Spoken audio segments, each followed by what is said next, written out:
দেশের বাইরে থাকা আওয়ামী লীগের সকল পর্যায়ের নেতাদের আগামী ২৬ মার্চের মধ্যে গ্রেপ্তার আশঙ্কা মাথায় নিয়ে দেশে ঢোকার জন্য বলা হয়েছে বলে জানতে পারলাম। মে মাসের শেষ নাগাদ জননেত্রী শেখ হাসিনা তিনিও ঢুকে যাবেন।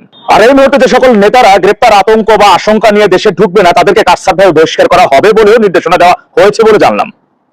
আসলে দেশে না গেলে, দেশের মাটিতে না থাকলে আওয়ামী লীগকে সুসংগঠিত এবং পুনর্গঠন কিংবা তৃণমূলকে ঐক্যবদ্ধ করা এটা সম্ভব না দূর থেকে। বঙ্গবন্ধু মৃত্যুদণ্ডের সাজা মাথায় নিয়েই কিন্তু বাংলাদেশের স্বাধীনতার নেতৃত্ব দিয়েছিলেন।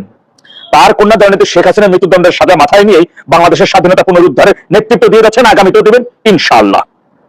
এবার সারা দেশে থাকা আমাদের তৃণমূলের ভাইরাই তারা বিগত 18 মাস ধরে জানেন যে তার এলাকার নেতারা তাদের কতটুকু খোঁজ খবর নিয়েছে। নেত্রী যখন দেশে ঢোকার নির্দেশনা দিয়েছে তারাই তুলে ধরবে যে তার দেশে এলাকায় দেশের বাইরে চলে যাওয়ার নেতা আসছিল কিনা, আসছে কিনা, তাদের খোঁজ খবর নিয়েছে কিনা। সুতরাং এখান থেকে অন্য দিয়ে কাটছাঁট হয়ে যাওয়ার কোনো সুযোগ নাই, কেননা তার এলাকার তৃণমূলই তার বিষয়ে আমলনামা তুলে ধরবে।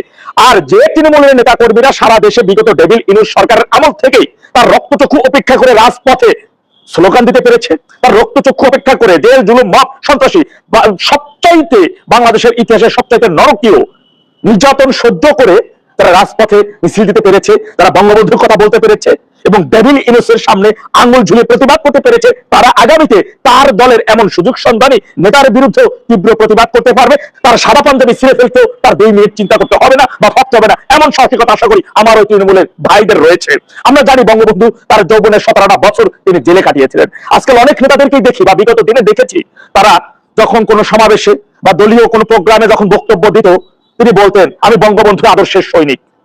এখন একটা পরীক্ষার সময় হয়ে আসছে, আপনি জেলের ভয় পাবেন আবার বলবেন বঙ্গবন্ধু আদর্শের সৈনিক, সেটা তো হইতে পারে না। আপনি সুযোগ সন্ধানী হবেন, আপনি সুপারিশের মাধ্যমে নেতা হবেন, আপনার কাছেও প্রশ্ন থেকে যাবে বঙ্গবন্ধু কার সুপারিশে আওয়ামী লীগের নেতা হয়েছিল। সুতরাং দেশের বাইরে থাকা সকল নেতাদেরকে অন্তত পক্ষে দেশের জন্য, স্বাধীনতা সার্বভৌমত্বের জন্য যারা বিগত দিন থেকে বা এই পর্যন্ত দলের প্রতি যাদের দায়বদ্ধতা রয়েছে, দেশের প্রতি যাদের দায়বদ্ধতা রয়েছে, স্বাধীনতা পুনরুদ্ধারের প্রতি যারা দৃঢ় প্রতিজ্ঞাবদ্ধ, তারা অবশ্যই একসাথে বা সবাইকে নিয়ে সাথে নিয়ে কিভাবে বাংলাদেশটাকে একটি সুন্দর বাংলাদেশে পরিণত করা যায়, আওয়ামী লীগকে পুনর্গঠন করা যায়, সুসংগঠিত করা যায় তৃণমূলকে, এবং বিপদগ্রস্ত অতীব তৃণমূলের যে সকল ভাইরা রয়েছে তাদেরকে কিভাবে সহায়তার মাধ্যমে তাদের উজ্জীবিত করা যায়, সেই বিষয়টি তারা এখন থেকে করা শুরু করবেন বলে আমরা আশাবাদ ব্যক্ত করতেই পারি বা তাদের কাছে এতটুকু প্রত্যাশা আমরা করতে পারি। এটা তাদের নৈতিক দায়িত্ব বলে আমরা মনে করছি। রাজপথে আমাদের সংগ্রাম করে যেতেই হবে।